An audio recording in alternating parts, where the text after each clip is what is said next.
Chapter 29, The Perfect Storm. It was getting dark now, and the storm outside is inside. The four boys stared in the melting terror at the dusty, ancient comic in Kipper's tumbling hands. Their mouths hung open in shock, but they were too afraid to move. Finally, Flinkstein began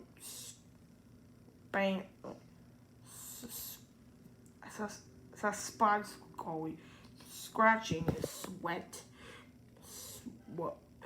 soaked armpits. Dude! He blurted. We're dead, man. It's over. Game over, man.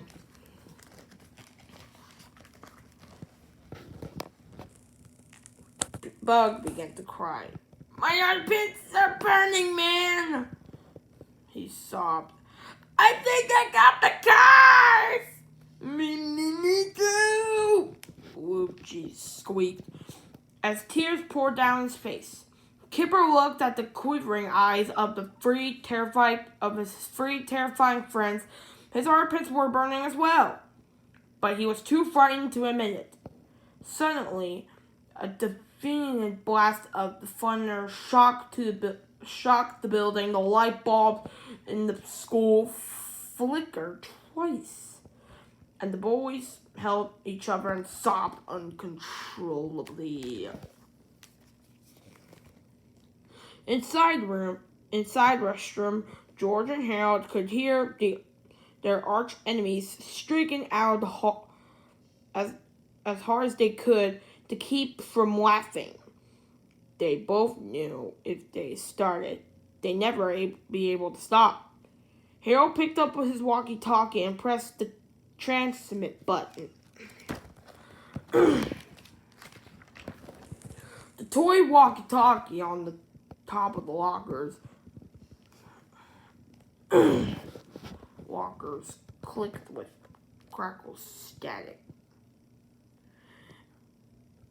I am the haunted pants of Reggie Magic, whispered Harold over the tiny speaker. Hey! Cried Kipper. Did you guys hear that? I'm coming for you, Harold whispered. No, screamed Luigi, who was running around in small circles,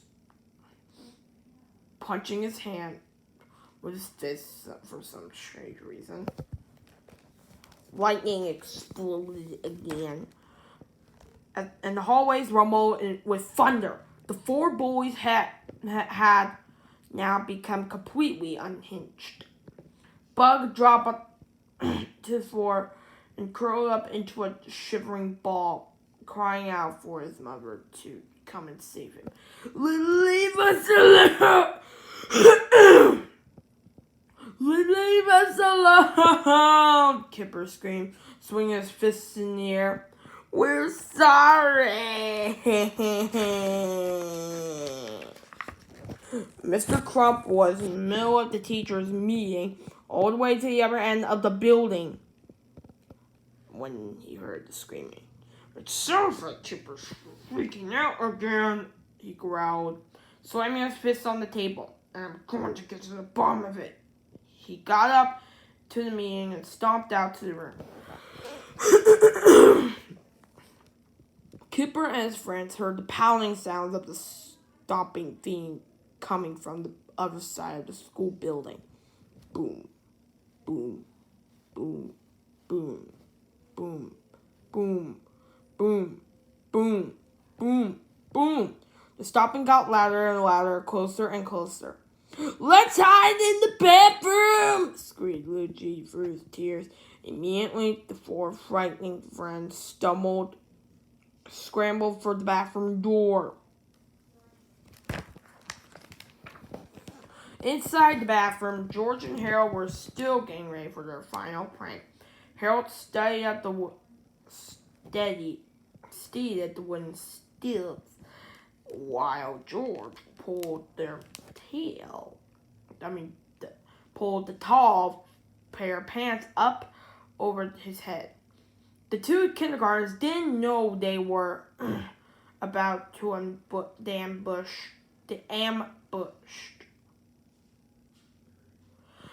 I can't see, said George. Here, said Harold. Let me. Suddenly, the restroom door crashed open, and the terrifying boys tumbled inside. They looked at Harold holding on the two giant pairs of pants in front of them. Lightning pranced the dark clouds, and everyone froze. The stomping footsteps came closer and closer. Boom, boom, boom, boom, boom, boom, boom, boom. What are you doing here with those pants, kid? Cried Kipper. Harold couldn't think of a thing to say. It wasn't supposed to like this. They weren't ready for a split second. Harold saw his entire life flash before his eyes, and he ain't get it. And he and George were going to get caught. Their lives were about to end. The footsteps were in the hallway got even louder. Boom, boom, boom, boom, boom, boom. George knew they were in trouble. He couldn't see, but he grasped the stilts anyway, and he took a blind wobbly step forward. The boys beheld what appeared to be a pair of pants walking by themselves. They grasped each other and shrieking in their ear-splitting horror. Get away from those pants, kid! Cried Bug. Get away from those pants! Then, as an angel had whispered into his ear, Harold thought a perfect thing to say. What pants? He asked.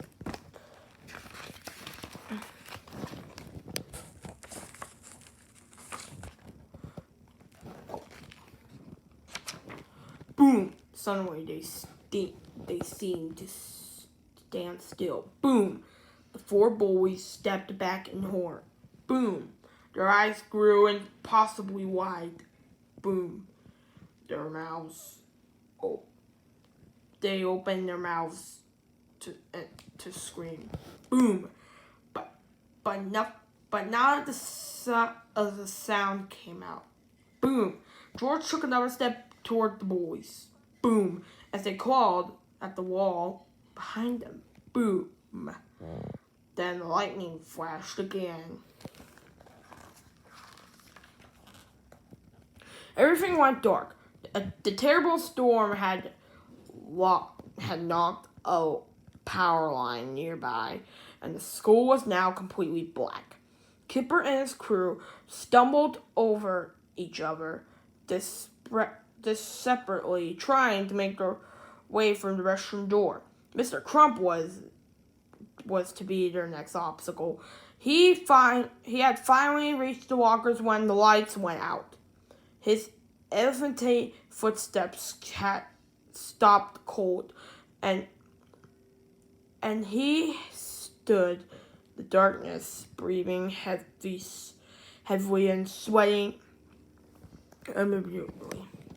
When the four screaming darkness finally tumbled out of the restroom and bolted down the dark hallway, they smashed right into them. Nobody was able to blame the boys for what they did next. In their profoundly betrayed perceptions, they must have believed that Mr. Crump was some kind of giant, wet, flashy monster, and they treated him as such, screeching and wailing in the darkness. They kicked and clobbered the warm, wet, bloodless creature with all the strength they had. Before distressed